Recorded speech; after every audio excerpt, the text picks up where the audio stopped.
محترم ناظرین، جب ہوا چلے اور بادل امڈ آئیں تو اس وقت کیا کرنا چاہیے، آپ اس حدیث کو سماعت کریں۔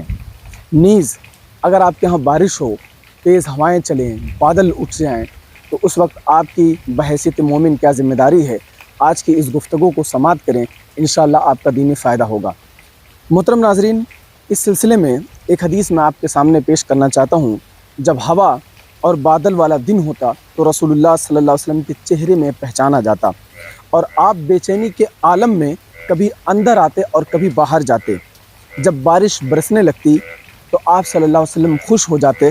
حضرت عائشہ رضی اللہ تعالیٰ عنہا کہتی ہیں کہ پھر آپ صلی اللہ علیہ وسلم کی ڈر والی کیفیت بھی ختم ہو جاتی، اور آپ صلی اللہ علیہ وسلم یہ دعا پڑھتے تھے، اللہم سیبا نافعا، اے اللہ تو مفید بارش برسا، نفع بخش بارش نازل فرما۔ حضرت عائشہ رضی اللہ تعالیٰ عنہا نے سوال کیا کہ اے اللہ کے رسول صلی اللہ علیہ وسلم، آپ بادلوں کو دیکھ کر، ہواؤں کو دیکھ کر ڈر کیوں جاتے ہیں؟ آپ اندر اور باہر کیوں آنے جانے لگتے ہیں؟ آپ اپنا چہرے مبارک بادلوں کی طرف کیوں کرتے ہیں؟ تو اللہ کے رسول صلی اللہ علیہ وسلم نے جواب دیا، میں ڈرتا ہوں کہیں وہ عذاب نہ ہو جو امت پر مسلط کیا گیا ہو۔ اور آپ صلی اللہ علیہ وسلم جب بارش کو دیکھتے تو خوش ہو جاتے تھے۔ میرے بھائیوں، پتہ کیا چلا کہ ان بادلوں کے ذریعے سے، تیز ہواؤں کے ذریعے سے امت کو عذاب بھی دیا جا سکتا ہے۔ لہٰذا ایسے وقت میں ہم لوگوں کو اپنے گناہوں کو یاد کرنا چاہیے اور اللہ رب العالمین سے توبہ استغفار کرنا چاہیے، اور رسول اللہ صلی اللہ علیہ وسلم کی ایک دعا کو یاد رکھنا چاہیے جو آپ صلی اللہ علیہ وسلم نے اپنی امت کو سکھلایا ہے۔ جب تیز ہوا چلتی، بادل امڈ آتے تو آپ صلی اللہ علیہ وسلم دعا پڑھتے تھے، اللہم انا نعوذ بک من شر ما ارسل بہ۔ لہٰذا اس دعا کو بھی پڑھنے کا اہتمام ہونا چاہیے۔ بارش کا پانی برکت والا ہے، جیسا کہ اللہ رب العالمین نے سورہ قاف کے اندر فرمایا، وَأَنزَلْنَا مِنَ السَّمَاءِ مَاءً مُبَارَكًا فَأَنبَتْنَا بِهِ جَنَّاتٍ وَحَبَّ الْحَصِيدِ، اور ہم نے آسمان سے برکت والا پانی اتارا، پھر ہم نے اس کے ذریعے سے باغ اگائے اور اناج جن کے کھیت کاٹے جاتے ہیں۔ بارش کا پانی بیماریوں اور نجاستوں سے پاک کرنے والا ہے، جیسا کہ اللہ نے فرمایا، وَهُوَ الَّذِي أَرْسَلَ الرِّيَاحَ بُشْرًا بَيْنَ يَدَيْ رَحْمَتِهِ وَأَنزَلَ مِنَ السَّمَاءِ مَاءً طَهُورًا، اور وہی ہے جس نے اپنی رحمت سے پہلے ہواؤں کو بھیجا جو خوشخبری دینے والی ہوتی ہیں، اور ہم نے آسمان سے پاک کرنے والا پانی اتارا تاکہ ہم اس کے ذریعے سے کسی مردہ شہر کو آباد کر دیں، اور وہ پانی اپنی مخلوق میں سے جانوروں اور بہت سے لوگوں کو پلائیں۔ دوران بارش کیے جانے والے اعمال چند ہیں جن کو بارش کے وقت میں ہم انسانوں کو کرنا چاہیے۔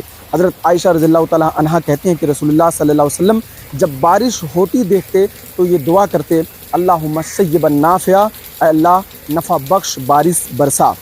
بارش میں نہانا بھی سنت ہے، جیسا کہ حضرت انس رضی اللہ تعالیٰ عنہ نے کہا، ہم رسول اللہ صلی اللہ علیہ وسلم کے ساتھ تھے کہ ہم پر بارش برسنے لگی تو رسول اللہ صلی اللہ علیہ وسلم نے اپنا سر اور کندھے کا کپڑا کھول دیا، حتیٰ کہ بارش آپ صلی اللہ علیہ وسلم پر نازل ہونے لگی۔ عرض کیا گیا، اے اللہ کے رسول صلی اللہ علیہ وسلم آپ نے ایسا کیوں کیا؟ تو آپ صلی اللہ علیہ وسلم نے جواب دیا، کیونکہ وہ نئی نئی اپنے رب کی طرف سے آ رہی ہے۔ بارش میں نہانے کے طبی فائدے بھی ہیں، مثلا صاف ہوا سے انسان لطف اندوز ہوتا ہے۔ بارش میں چلنے والی نم اور ٹھنڈی ہوائیں انسان کی جلد کے لیے بہت مفید ہیں۔ ماہرین کے مطابق یہ ہوا جلد کے اندر موجود مضر مادوں میں کمی کر کے اسے تازگی بخشتی ہے اور جلد نکھری ہوئی محسوس ہوتی ہے۔ اس لیے میرے بھائیوں، بارش میں نہانے کی بھی کوشش کرنی چاہیے۔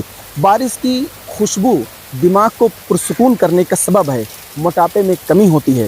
International journal of sports medicine میں شائع ہونے والی ایک تحقیق کے مطابق سرد اور نم موسم میں چہل قدمی کرنا عام موسم میں چہل قدمی کرنے کے مقابلے میں زیادہ وزن میں کمی کرتا ہے۔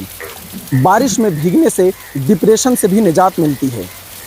بارش کی خوشبو اور اس کی آواز نہایت ہی پرسکون ہوتی ہے اور آپ کی توجہ منفی چیزوں سے ہٹا کر مثبت چیزوں کی طرف مبذول کر دیتی ہے۔ بارش میں 71% نائٹروجن یعنی کھاد ہوتی ہے۔ آسمانی بجلی میں بھی نائٹروجن ہوتی ہے۔ اس طرح ہر سال 150 ملین ٹن کھاد پوری زمین پر اترتی ہے۔ میرے بھائیوں، یہ چند فوائد بارش کے ہیں، اور اس لیے ہم سب کی یہ ذمہ داری ہے کہ ہم لوگ بارش کے وقت میں مثبت چیزوں کی طرف توجہ دیں اور رسول اللہ صلی اللہ علیہ وسلم کی سنت پر بھی عمل پیرا ہوں، تاکہ انسانیت کا فائدہ اور انسانیت کو سکون ملے۔ اللہ رب العالمین سے دعا ہے کہ رب العالمین تو ہم تمام لوگوں کو بارش کے اوقات میں سنت پر عمل کرنے کی